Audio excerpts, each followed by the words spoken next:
What's up, guys? Welcome to the Chess Giant. This is Solomon or Dale, and today we're going to be doing a subscriber game analysis video when y'all send your games in and we cover it. Today's game is played by none other than Kaiski from the Coffee Chess YouTube channel. If you haven't heard of Kaiski already, he's a really fun player to watch as he always makes things interesting. And my hope is that you don't just enjoy this game, but actually learn a lot from it. He played a great game, especially the end was very exciting. And here he was playing with the black pieces as white started off with knight f3. And we now see d5 advancing right in the center of the board, and following the move c4, c6, a Karl Khan Slav Defense type system, d5 followed by c6 defending the pawn, and here after the move e3, we have knight f6, just naturally developing the knight and putting some pressure in the center of the board here, and following d4, we now have bishop g4. Now I do want to mention black could have played the move e6, but if black does this, yes, we do form a pawn pyramid. But then the bishop on c8 is a little bit passive. I mean, it's stuck on c8 and d7, and there's a very good chance that this bishop is going to become a tall pawn. So Kaiski was smart to get that bishop out first, make this an active piece, pinning the knight on f3 to the queen on d1. And now after the move knight c3, black could have taken the pawn on c4, but then the bishop can take on c4 right away. Instead, what we see here is the move e6, and then after the bishop moves, then we take the pawn, and now we have the same exact position, except we played e6, gaining a tempo in development, and we now see knight bd7 from Kaiski just naturally developing. And now e4, white is advancing right in the center of the board. I mean, both of these pawns on e4 and d4 are very strong, defended by the knight on f3 and the knight on c3. So we now see bishop b4. I really like this idea. Kaiski's not going to play passive moves like bishop e7 or queen c7, but instead play bishop b4 and bishop g4, looking to really pin these knights and therefore put pressure on the e4 and soon d4 pawns. Here white played queen d3, simply looking to hold the position together. And now we see Kaiski go with castling kingside, and after castling kingside, queen c7, connecting the rooks. And now white plays the move e5, attacking the knight. Now, the move e5 has some pros and cons. The good thing that it does for white is gets rid of this knight on f6, making it so that the king on g8 is a little bit more exposed. But the problem with e5 is now this d5 square is wide open, and with knight d5, Kaiski just earned himself a very strong minor piece right in the center of the board, attacking 8 squares all around, and white has to make a decision here. Does white want to take the knight, not take the knight? Here white plays bishop d2. And here Kaiski continued with bishop takes c3. I personally kind of like the move bishop e7, but it just depends on your style of play.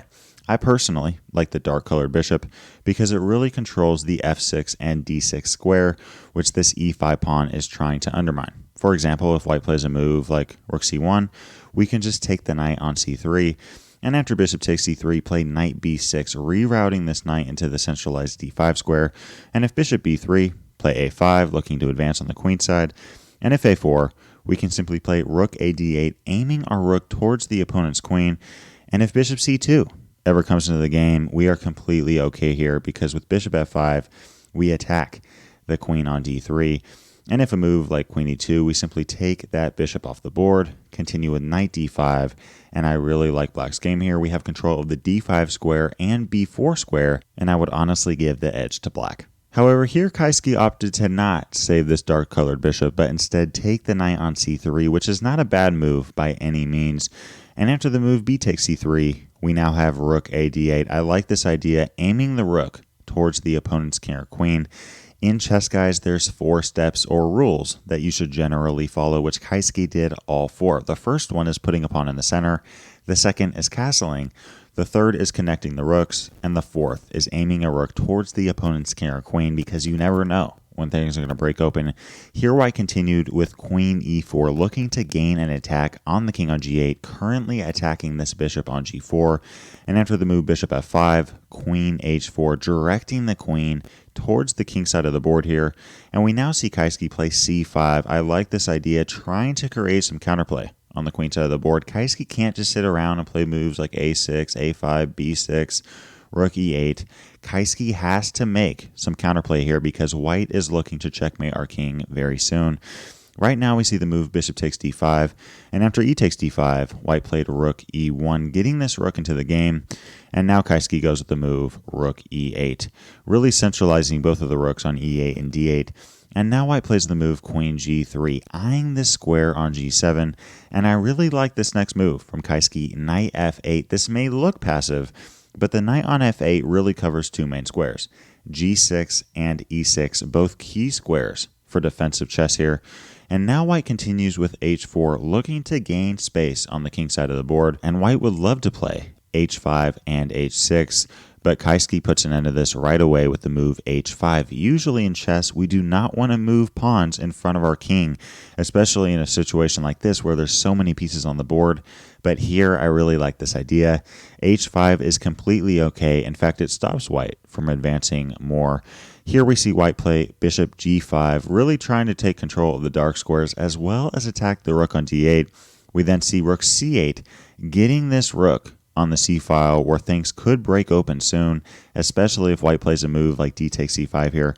I actually think that white should have took the c5 pawn, but white instead played the move bishop f4, forming a battery ram on the f4 and g3 squares, both the queen and the bishop. Now eyeing the queen on c7, e6 is currently a threat, but now we see this knight f8 move come into good use with knight e6, getting this knight into the e6 square, attacking the dark-colored bishop. And now after the move bishop h6, we have a queen and a bishop putting some pretty good pressure on that g7 pawn, but Kaiski simply plays c4, looking to lock things up. I do like this idea from Kaiski, looking to really control the light squares. We have light squared pawns on d5 and c4 as well as a light-colored bishop on f5, and now there's not really a ton that white can do immediately. I mean, yes, we have a queen and a bishop both putting pressure on that g7 pawn, but with the knight on e6, there's nothing white can really do immediately. The one thing white can do is knight g5, which is what happened. But Kaiski just played bishop g6, bringing the bishop back and now attacking the bishop on h6. This bishop can't really get out, so we now see the move knight takes e6 and then bishop d2. This bishop getting out of the way, but now black goes on the attack with bishop e4 centralizing the bishop and looking to play rook g6 the very next move. Now obviously bishop e4 is very annoying for white. This bishop attacks the very weak g2 pawn, and rook g6 is currently a pretty big threat. So white plays the move f3, but we still see rook g6 attacking the queen on g3, and following queen f2, bishop d3. Now here in this position, I think that white made a pretty big mistake. The best moves would include moves like a4, advancing on the queen side, maybe even king h2, bishop g5, but here white played f4. I really don't like this move from a strategic standpoint because it allows bishop e4 attacking the pawn on g2 with both the bishop and the rook, and following the move g3, queen d7. As y'all can see, black has complete control of the dark squares, and yes, by playing f4, white eventually has some potential f5 ideas, but right now we have a very strong bishop on e4, a strong rook on g6, putting pressure on g3, and a queen looking to come into h3. So here white played king h2, in which case we see rook c6, and now white has a big decision to make. Does white want to take off this very annoying bishop, or does white want to keep playing defensive chess with a move like rook g1? I do want to note that the big advantage black has here is in the bishops. This bishop on e4 is much more active than the bishop on d2, and right now we have bishops of opposite color, and generally speaking, when you have bishops of opposite color, whoever is attacking has the edge. And on top of that, we have a bishop on d2 that is the same exact color as all of the pawns, and therefore the bishop on d2 doesn't have a ton of activity. I mean, we can move it to e3, c1, b2, but really this bishop doesn't have a lot of options. And our bishop on e4, on the other hand, has a ton of attacking range. So here, white plays the move, rook takes e4, looking to take the bishop off the board. Usually, you wouldn't want to give up a rook for just a minor piece, so what happens if white doesn't take this bishop? Well, let's say white tries to hold even material and plays a move like rook g1, defending the pawn on g3. Well, now we can simply continue with a move like queen g4, taking complete control of the light squares, and following a move like rook e1, continue with bishop f5, both the bishop and the queen eyeing h3 and threatening a mate in one. And following a move like queen g2, in chess we always have to ask ourselves, how can we improve the positioning of our pieces? Honestly, I can't find any better squares for our pieces on g4, f5, and g6. I mean, these three pieces just can't get any better, but the rook on c6 can, and now black could play a move like rook a6, eyeing the pawn on a2, and if a move like bishop e3, we can take that pawn off the board, idea being after queen takes a2, queen h3 is checkmate, game over. White is in huge trouble and is one move away from losing this game very quickly. So even though I usually wouldn't recommend one to give up a rook for a bishop, here I think white had no other choice. We see the move rook takes e4, and following d takes e4, f5, attacking the rook on g6, and here Kaiski continues with rook g4, really solidifying the positioning of this rook, and there's no easy way for white to get rid of this rook for the rest of the game. There's no pawns that can attack it. The bishop can never attack it. The only real way for white to get this rook off the board is if a move like rook f1 followed by rook f4 soon is played. Here white played the move rook f1, forming a battery ram on f1 and f2, looking to break things open with e6 or f6. And now we see rook b6 eyeing the b2 square, and white breaks things open with e6. White is down material. Black has a huge attacking edge as well as coordination of the pieces, so here white has to try to break things open. e6 is a desperation play, and we now see the move f takes e6, and after f takes e6, queen takes e6. I like this move here. Now white plays queen f8 check, attacking the king on g8, and following king h7, rook f5, putting some pressure on this h5 pawn. And now Kaiski played the move queen g6, which I actually think was a mistake because it allows white back into this game. What else could have Kaiski done? Well, surprisingly, the winning move here is rook to b2, putting the rook on the second rank, attacking the bishop on d2. And the obvious question is, how could this ever be played? I mean, rook takes h5 check, and after king g6, I mean, we have a king on g6 with a rook on h5, queen on f8, and bishop on d2. What in the heck is going on here? How can black survive this game? Well, even though it seems as if this king is in a bunch of trouble, honestly, black is completely winning. We're attacking the rook, and we're attacking the bishop on d2, and there's no way for white to defend both. And if a move like rook h6 check, that's fine. We can take the rook, bring our king back to, say, f7.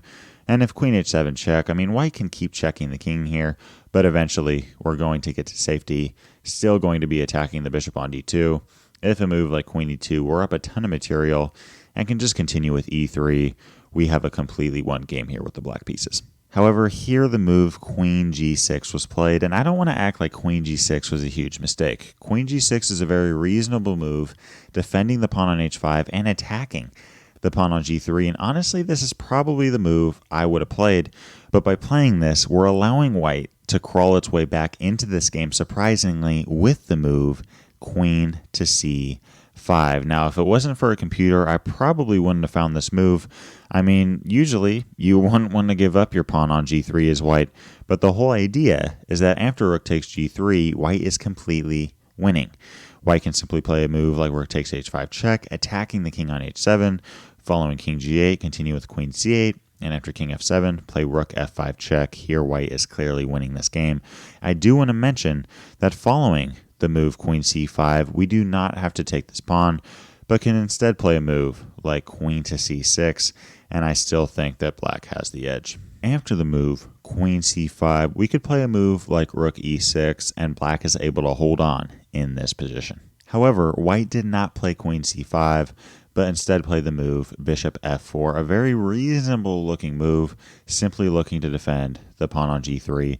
But here Kaiski has a beautiful sequence by playing rook b2 check, attacking the king on h2, and following the move king h3, here Kaiski ended the game with an amazing move. I'll let you guys pause the video if you want and try to see if you can find what Kaiski played in this position. Well, assuming you guys paused the video and tried to find the best continuation for black, here Kaiski played the beautiful rook takes h4 check. Amazing idea, mate in two no matter what white plays. If white plays g takes h4, we can bring the queen to g4 or g2, and we have a game over. And here white simply resigned, because after a move like king takes h4, we could play queen g4 check, or the move rook h2 checkmate, game over. Amazing game by Kaiski. If you'd like to have your game analyzed on this channel, literally just copy and paste the game notation down in the comment section below, and I'll make sure to go over it. I'll leave 2 of my coffee chest videos here for you to check out, and as always, thanks for watching, and I'm wishing you guys a great day. Peace.